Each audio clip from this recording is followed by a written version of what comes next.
3 drivers to transfer, 2 from finishing positions, 1 from your vote. Here we go. Green flag, it's on.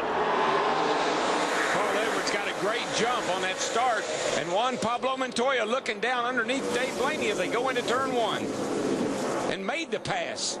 And Darrell, I think Montoya, he got control. Yeah, and he's going to get in the back. Big wreck over there. Gosh, Juan Pablo Montoya, he was just going down through there and really no place to go. I'm not really sure what he was thinking. He just ended up, he got hit again back there. They're still the 21 car of Jon Wood just tangled with him. Wood, Nemechek, Gilliland, all torn up. Juan Pablo's car is up against the wall back there, torn all to pieces. There's the 84 car. A.J. Allmendinger, he's Menard. in trouble. Menard's in trouble. Holy smoly. Well, this didn't take long. No, I was really not surprised, I might say. Joe Nemechek, there's Montoya's car. Darrell talked about him laying up against the backstretch wall.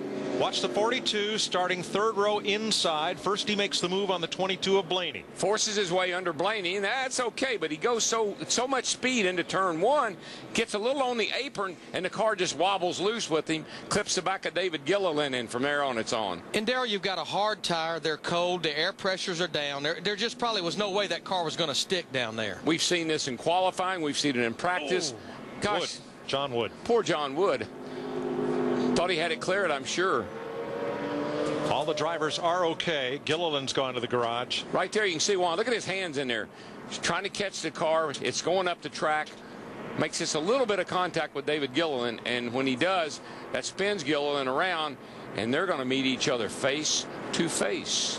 And we need to add, what he did when they dropped the green flag and they crossed the finish line is perfectly legal. The car just wasn't ready for that when he got to 1 and 2. Got oil all over those M&Ms.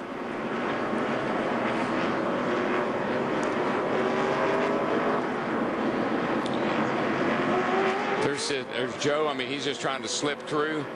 Got to remember, they're just coming up to speed. And you also got to remember that everybody's thinking, hey, these guys are wrecking. It's a chance to move up. Now Menard got up into Allmendinger, and then the track's blocked. Can't see. Obviously, you can see all the smoke. Trust me, folks, when you're out there on the racetrack in a race car, you are just driving in the blind.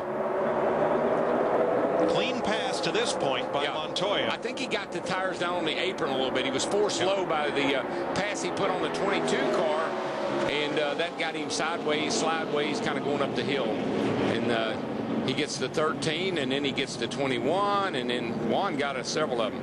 I'm not sure. I don't think Allmendinger, the 84 car, ever actually got hit or hit anything. AJ had a great run here last night in the truck series, finished 2nd.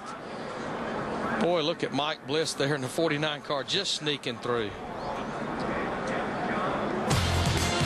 Crunch time at Lowe's Motor Speedway. We do not complete a lap without the caution flag coming out in turn 2.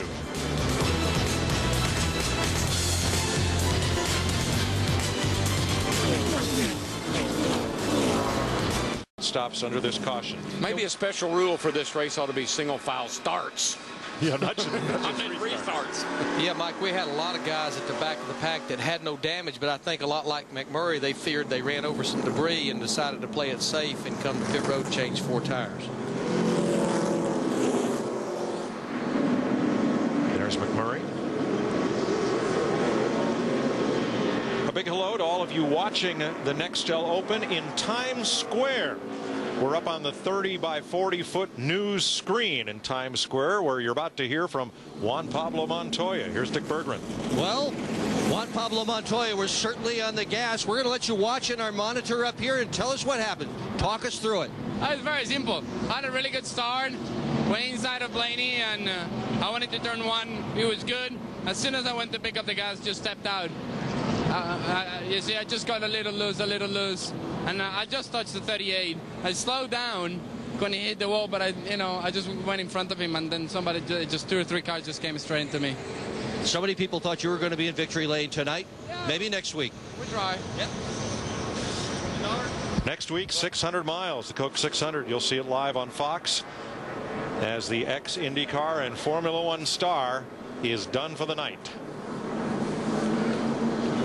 Kyle Petty there, the 45 car. He was the fan vote 1 year ago that made it in the All-Star Challenge. Back to Dick Berggren. With Paul Menard also just come out of the care center, going to let you take a look at what happened. Well, I had a pretty good view of it. You know, Juan just went 3 wide right away, and you know, these tires are just so hard, you can't be doing that. And he's lost it, and I was loose to begin with, and then Adrian was up next to the wall, and I was kind of in between, and we all just kind of met in the middle. Well, it's always a wild night during All-Star night for sure. Paul, we're glad you're okay.